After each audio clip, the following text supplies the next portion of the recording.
Today marks the anniversary of the Battle of Midway. Now the question is, why did the Japanese lose? Or would it be more suited to ask why the Americans won? Since there's actually quite some debate on this, let's start with the view of Parshall and Tully, the authors of Shattered Sword. They argue that in summer 1942, before the Battle of Midway, the Japanese had clearly the initiative. The Imperial Japanese forces had a string of victories under their belt, and in terms of overall strength, they could muster more carriers and warships than the US Navy. Additionally, they had far more experience in carrier operations. Ironically, at Midway the Japanese came into battle with a degree of confidence that they had actually not felt earlier in the war. Indeed, in contrast to the sometimes pessimistic results of pre-war exercises, the battle experience of Kido Butai thus far had suggested that things generally went quite well. Actual war had been easier than the war games. This of course to a certain degree sounds like overconfidence, or a term that was often used is victory disease. It must be admitted that the concept of victory disease has a certain appeal to it. The Japanese were overconfident going into battle. Yet to suggest that 6 months of easy victory or even years of hubris before the war had proven fatally corrosive to the rational faculties of the Japanese commanders from Yamamoto on down seems too simplistic. As such, let's take a closer look. Note that both Parshall and Tully revised some of their views since the publication of Shattered Sword in various articles, which I incorporated there as well. Let's begin with the initial plan done by Admiral Yamamoto. The Operation MI was intended to lure the US Navy remaining aircraft carriers into battle, in which they should have been destroyed. The idea was to attack the base at Midway Islands and bait the US fleet to attack the invasion fleet. As such, the carrier battle that happened on the 4th of June should have happened days later. After all, the US fleet would have needed quite some time to reach Midway, if it was still stationed in Pearl Harbor, as was assumed. Yamamoto was convinced that after the US Navy's early war defeats, its morale was so low that its carriers would have to be lured to their doom. One of the Japanese formations, the invasion support force with 2 fast battleships, was to serve as bait. The other major units were to stay out of sight. Yamamoto didn't want to tip his hand too soon and spook his prey. Yet there were many problems with this plan. In short, Parshall in 2017 notes, Yamamoto's plan was overly complex, too scripted, rigid, and based on a faulty reading of the enemy's temperament and intentions. Additionally, complicated plans were typical for the Imperial Japanese Navy before and after the Battle of Midway. As such, a different commander would probably have proposed a similar approach. The plan also assumed strategic and tactical surprise, which due to US intelligence breaking the Japanese code was out of question. The US Navy was informed that the Japanese attack on Midway was imminent. The bad plan was only one aspect. Another was that the preparations by the Japanese were lacking, on both strategic and operational level. The wargames prior to the battle are described by Parshall and Tully as a farce. They habitually assumed that the best case rather than a worst case scenario would unfold in their favor, a bad idea in military planning. This was not the only element that was neglected. The original plan included 6 carriers, yet since the Shokaku and the Zuikaku were left in a limited operational state after the Battle of the Coral Sea, where one carrier was severely damaged, while the other took significant losses to its air groups, thus the force for Midway was reduced to 4 carriers. Yet the air groups of the Shokaku could have been used to reinforce the depleted ones of the Zuikaku. This was in stark contrast to the US Navy. Realistically, Yorktown needed a 3-month refit. Instead, she would receive slightly more than 48 hours of emergency repairs. At the same time, Yorktown received replacements of 3 of her squadrons. Considering the capabilities, experience and later actions of the Imperial Japanese Navy, it is hard to escape the conclusion that Zuikaku could have been made available if her presence had been considered vital.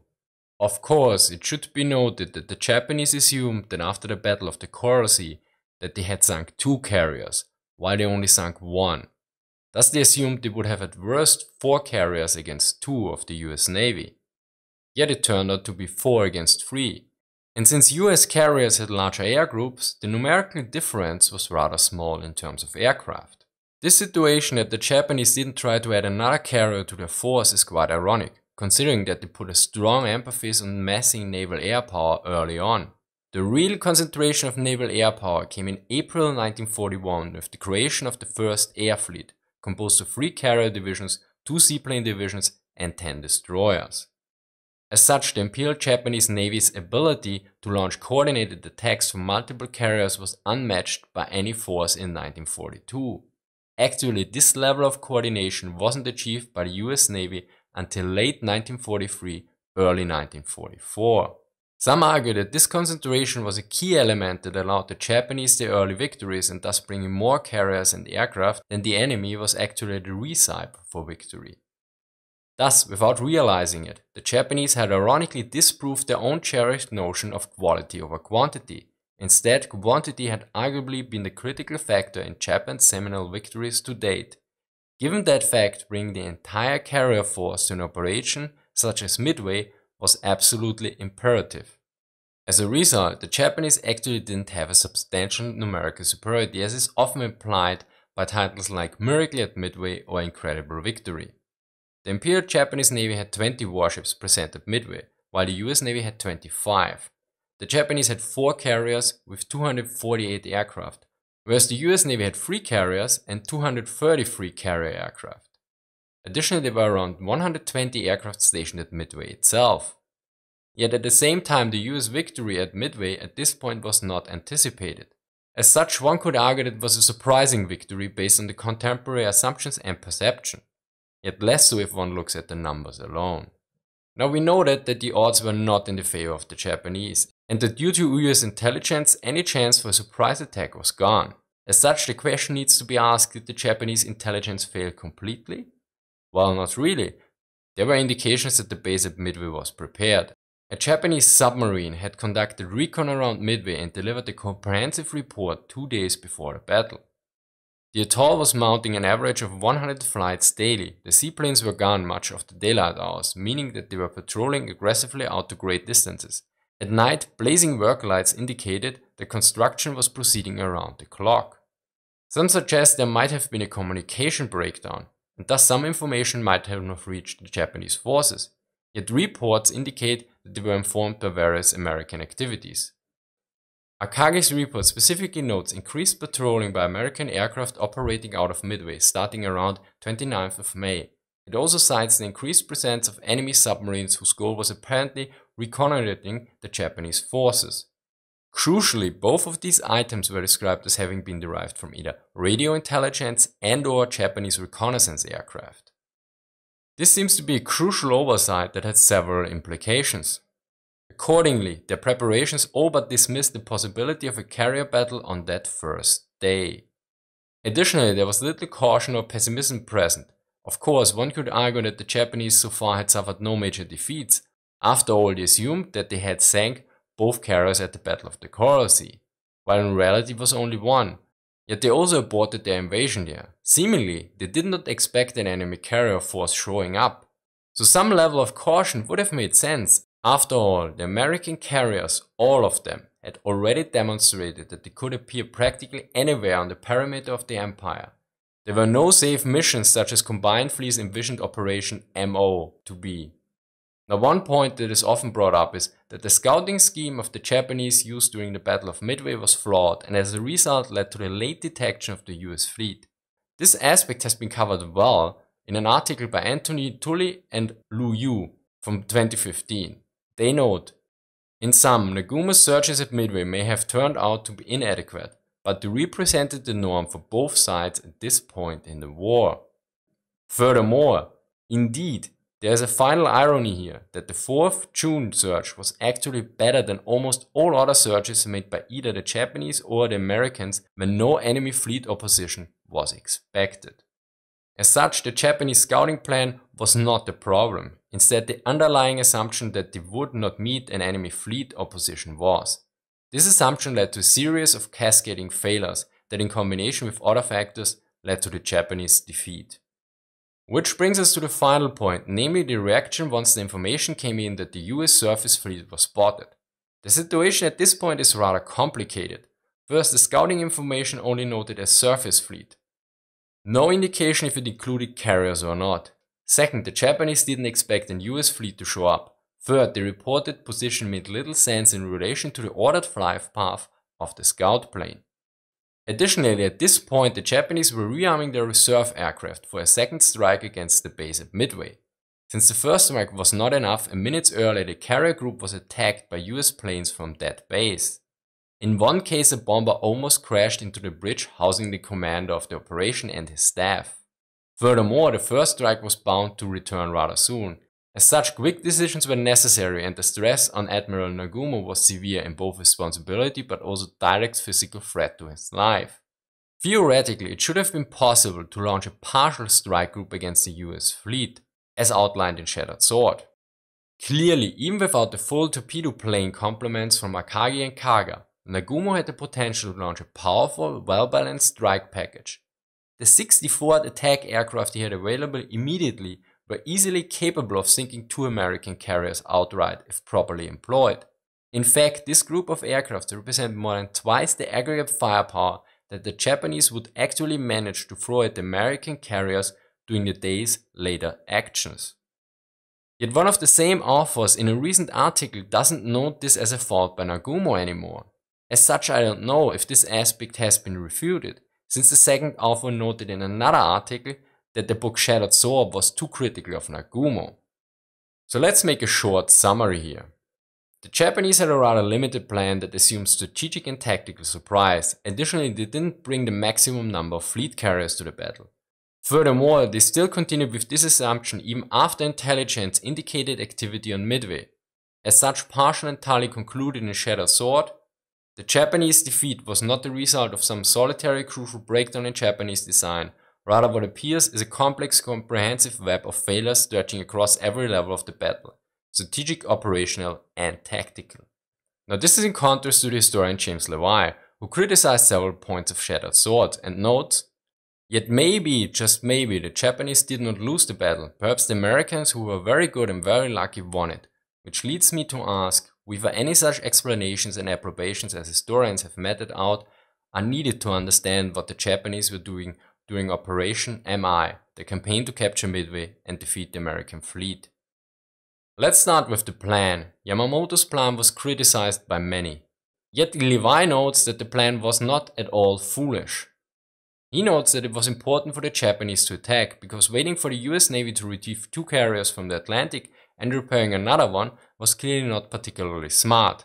Additionally, the US was producing ships from the Second Naval Act, which would change the balance of power rather soon. So in spring 1942 it was imperative to attack the Americans as soon as possible. The main issue here is that I haven't seen any criticism about the decision to attack itself, only about how the plan was laid out and its underlying assumptions. Additionally, Levy argues that the plan of Yamamoto was reasonable and it's a common problem in naval history to actually get an enemy force to commit to a battle. For the Royal Navy, a key strategic problem had historically been how to entice recalcitrant enemies like Spain, France, Italy and Germany to come out and fight. Similarly, the Japanese wanted to fight a battle but were concerned that the Americans might not oblige. The Japanese, however, were not aware that the Americans knew of their plans and had responded preemptively with characteristic aggressiveness. Thus, American diligence, not Japanese arrogance or incompetence, was the deciding factor. This is a very interesting point, but if you look at the situation in 1942, the Americans showed rather little reluctance to engage the Japanese forces. 2 events come to mind. First, the Battle of the Coral Sea, where the Lexington and Yorktown engaged with the Shokaku and Zuikaku and Shoho, sinking the later, while losing the Lexington, yet ultimately preventing the Japanese invasion of Port Moresby.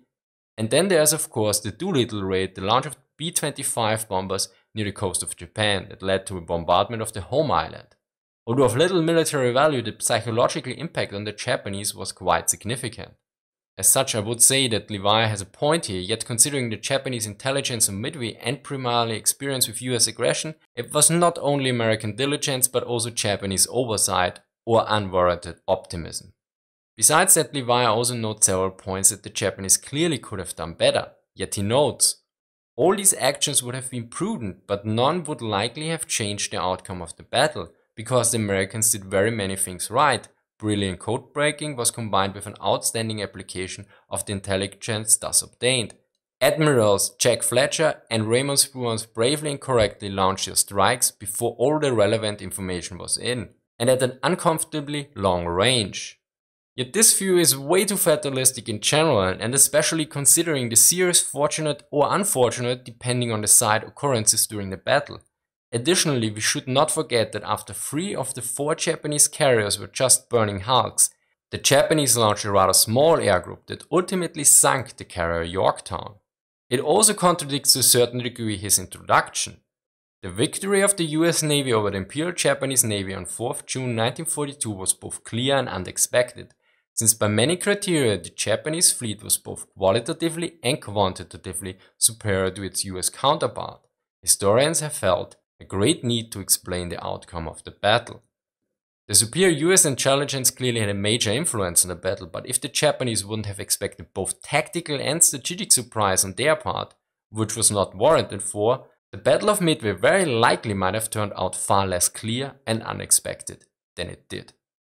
To conclude, although both works at first reading seem very convincing and correct, a closer examination and comparison actually shows that in some cases certain points are less firm after closer examination. Of course, both Shattered Sword and Levi's article had the intention to set the record straight.